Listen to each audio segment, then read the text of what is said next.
Good morning বন্ধুরা, কেমন আছো তোমরা সবাই? আশা করছি ভালো আছো। আর এখন ঘড়ির কাঁটায় বাজে কটা বলো তো? সকাল প্রায় 9টা, সাড়ে 9টার মতো হয়ে গেছিলো আর কি।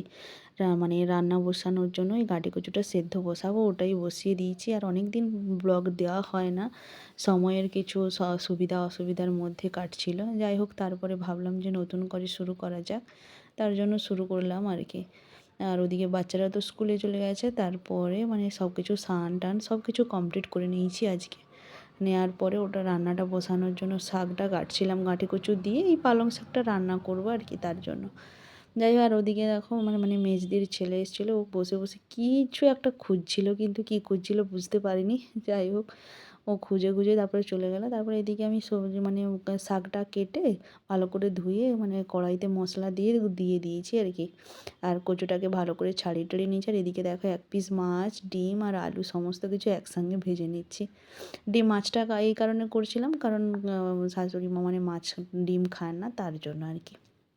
যাই হোক, একসঙ্গে দিলাম, বললাম একসঙ্গেই ভাজা হয়ে যাচ্ছে, কিন্তু সুন্দর হয়েছে, কোনো কিছু সমস্যা হয়নি। আর এদিকে পেঁয়াজ, রসুন, আদা, টমেটো, জিরে সব কিছু দিয়ে পেস্ট করে নিয়েছিলাম। আর রান্না কমপ্লিট করে বাচ্চারা তারপরে স্কুল থেকে এসে গেছিলো, যেহেতু এক্সাম চলছিল তার জন্য তাড়াতাড়ি চলে এসছে।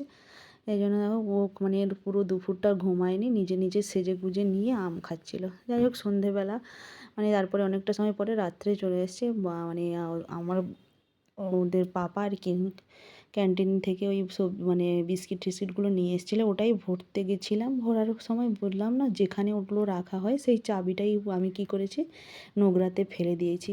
ওটা যখনই রাখতে গেলাম তখনই মনে হলো যে ওটাকে আবার মানে নোংরা থেকে ওই রাত্রে উঠিয়ে নিয়ে আসলাম আর কি, খুঁজে খুঁজে। মানে ভাগ্য ভালো যে আমি খুঁজে পেয়ে গেছি, কারণ ওটার মধ্যে অনেক কিছু জিনিস আছে। চলো আজকের মতো এখানেই শেষ করছি। সবাই ভালো থেকো, সুস্থ থাকো, টাটা, বাই।